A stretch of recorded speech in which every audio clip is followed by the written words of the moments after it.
Wala nang intro-intro, sabi ng ating pisot na Pangulo. Hindi daw siya makipag-cooperate sa ICC kasi labag daw sa soberanya ng ating gobyerno. Pero ngayon, nabisto siya sa pagkawala ng pundo na personal ang demonyo. Tapos sasabihin ng mga supporters ni Bangag na tuyo ang ulo. No one daw is above the law. Ang lumabag sa batas ang presidente na si Raulo. Nagyayaya ka ng people power, meeting pa nga lang sa Purok, hindi ka na makapunta. Nagyayaya ka ng people power pero wala kang pamasahe. Guys, hindi natin kailangan mag people power kasi 3 years na lang makikita na natin sa kulungan si Bangag. Pag nag people power tayo baka mag martial law, hindi yan mapalitan. Okay, nagbabalik ang inyong Makata ng Bayan. Paki-stalk ng aking Facebook page para mapanood mo ang lahat ng aking video. Mainit yung ulo ko ngayon. May maririnig lang ako na sumigaw na BBM. BBM! BBM! BBM! BBM! Anong BBM? Ha? Umalis kayo! Anong BBM? Umuwi kayo! Bago nyo sabihin na mag-unfollow kayo, tanungin nyo muna kung may pake ba ako sa inyo. Gusto nyo i-block ko pa kayo, ang pangit nyo. Mas gustuhin ko pa makipagsuntukan sa mga Bangag kaysa manahimik at sumunod sa presidente na pisot. Marcos pisot! Marcos pisot! Marcos pisot! Marcos pisot! Marcos pisot! Marcos pisot! Marcos pisot! Marcos pisot!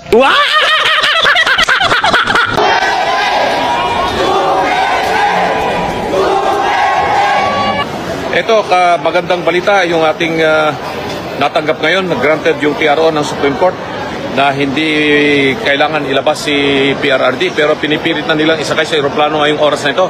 Pagkatatanggap lang namin yung advisory sa Supreme Court. Kasama kami ng mga abogado rito. Kami ni na Atty. Torion.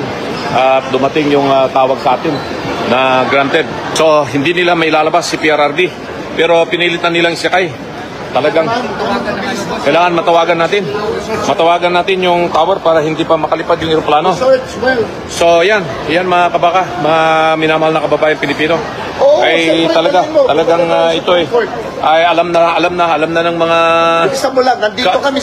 kapulisan na lumabas na yung TRO. Anong gate yung at meron ng desisyon ng Supreme Court na may temporary restraining order. So pakisabi na lang sa lahat ng mga vloggers ngayon, kayong mga kababayan na nakamonitor ngayon sa live na nangyari dito.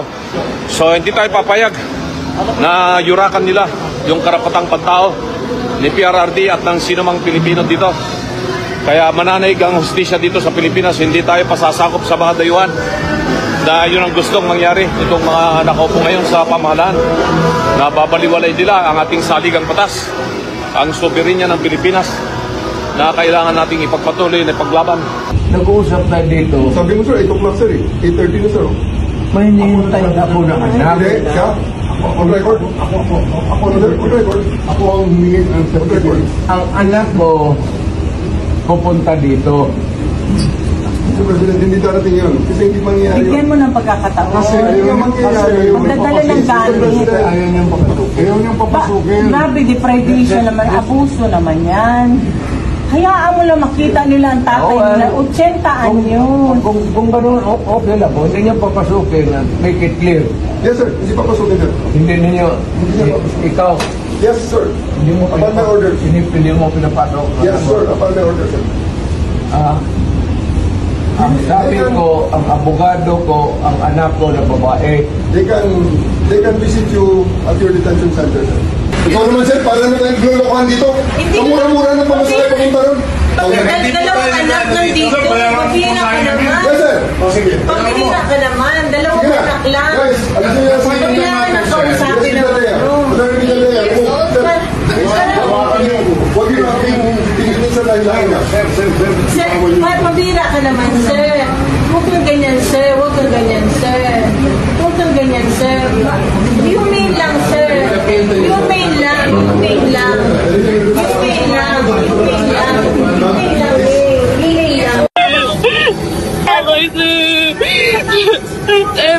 namin.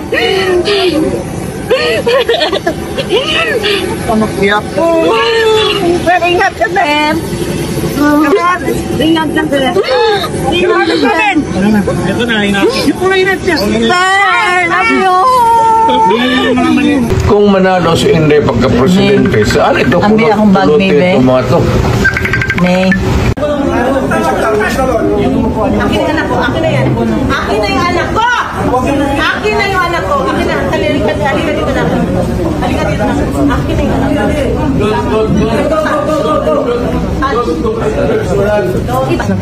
Hindi ko na inyo masabi kung makukuha na si Presidente ko. Hindi naman ako kriminal na basta-basta na lang tamputin mo na. Hindi mo respeto pagka-presidente ko. Pagkamalas ko naman, galing ako fiscal. Tapos ganito rin ninyo ako.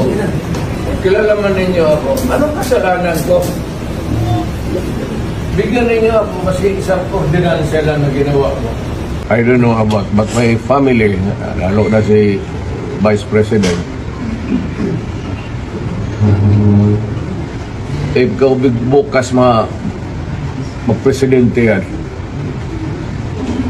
was-was tayong lahat dito. Or on a longer term, kung tatakbo yan, mananalo yan dahil nga sa ginawa ninyo tuloy ano. Kanina pa eh. Hindi naman lahat, ilan ang hinuli ngayong araw na ito, sir? Sa iba-ibang mga krimen. Ilan ang binigyan ng ganitong... Kasi nandito kayo lahat eh. Nag-iisang tao. Ilan ang binigyan ng ganitong... Nag-iisang tao. Dami krimen sa labas. Siya daw kayo namin. Sir, hindi ko hinihingi ng pabor. Just invoke Article 59. Bakit hindi yan magawa-gawa? That's precisely the point that I'm saying. That's precisely the point. Please lang, bawal hawakan. Bawal hawakan. Bawal hawakan. Tumayo ko na lang. Bawal The right to hawakan. counsel is something that has to be observed and Huwag respected. kayong humawak. Huwag kayong nakipakialam sa kanya. Kasi nga, ano yun na lawyer? Huwag na tayo Nag-uusap pa kami. Huwag mo hawakan yung lawyer. Huwag mo hawakan. Nag-uusap pa kami. Huwag mo hawakan. Huwag mo hawakan. Huwag ba? Nag-uusap pa kami. Attorney, please. Huwag mo hawakan. Is this what you want, Mr. President? Huwag mo hawakan. Time lang eh. Kayo mga Huwag mo hawakan yung nanay ko! Pakina mo! Hindi, sandali. yung mga sundalo, tanungin ko kayo, anong kasalanan ko? Matanong nga. Kayo, nandito mo kayo lahat. Ikaw, tanungin kita, Ture, anong kasalanan ko? Anong kasalanan? Tumalikod na lang. Tumalikod na lang. Tumalikod na lang. Tumalikod na lang. Huwag mo hawakan. Dito, dito! Akin na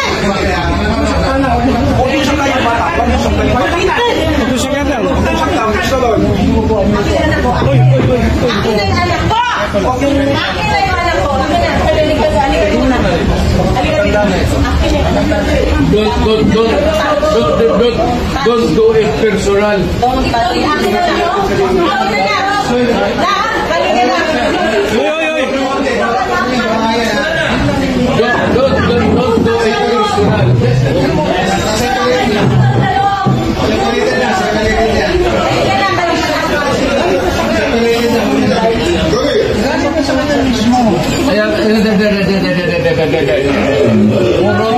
Puro kayo sundugin.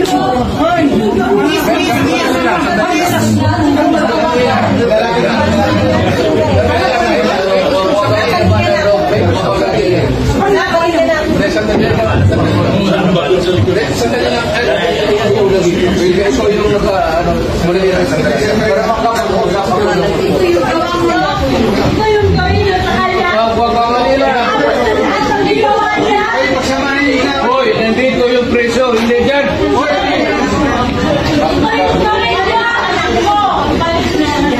Sandali lang.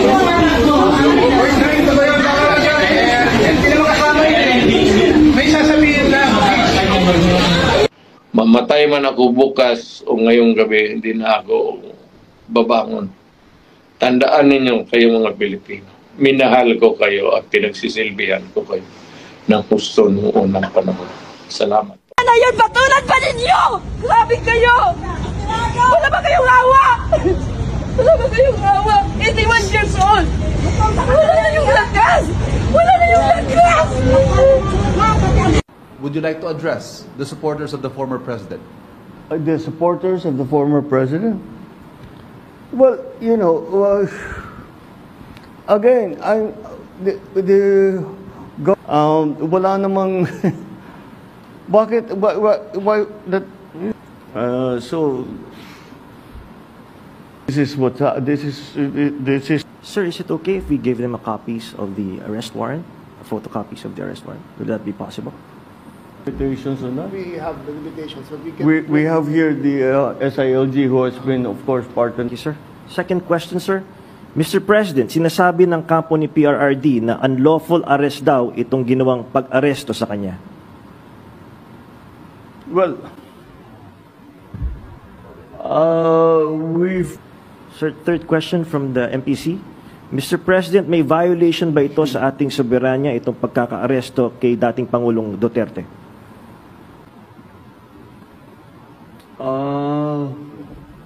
No. Bakit naman? Pang-apat po na tanong, Mr. President, sinasabi po nila na ito ay political persecution lamang at may kaugnayan din daw sa 2028 elections. Okay, well, I'm sure...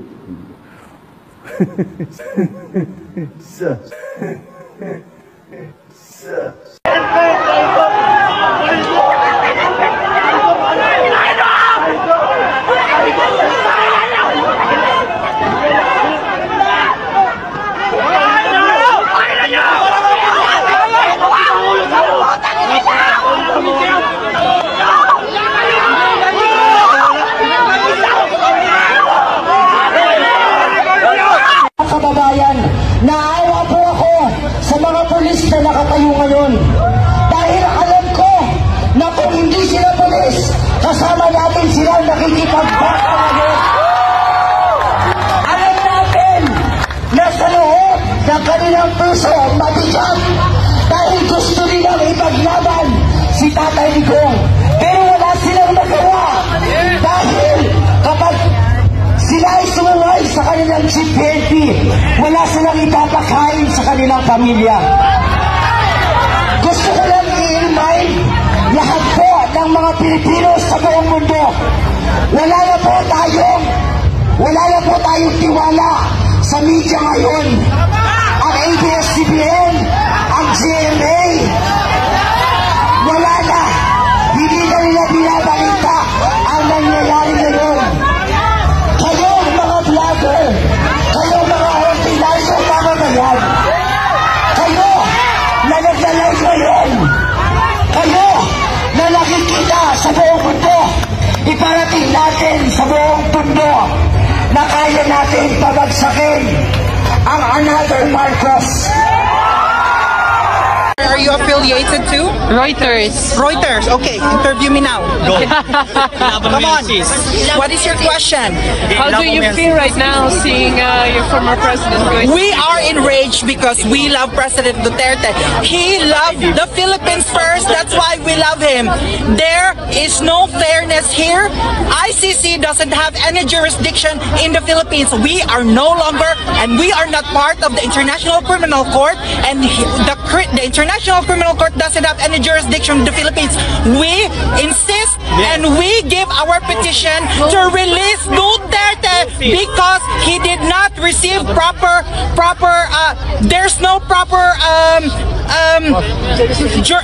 proper jurisdiction, and he did not receive due process. He was illegally taken from the Philippines. They kidnapped him going here in the Netherlands. That is not how you were saying we should follow the rule of law, but the ICC themselves, they're not following the rules to give him due process. We are crying for due process for President Rodrigo Roa Duterte.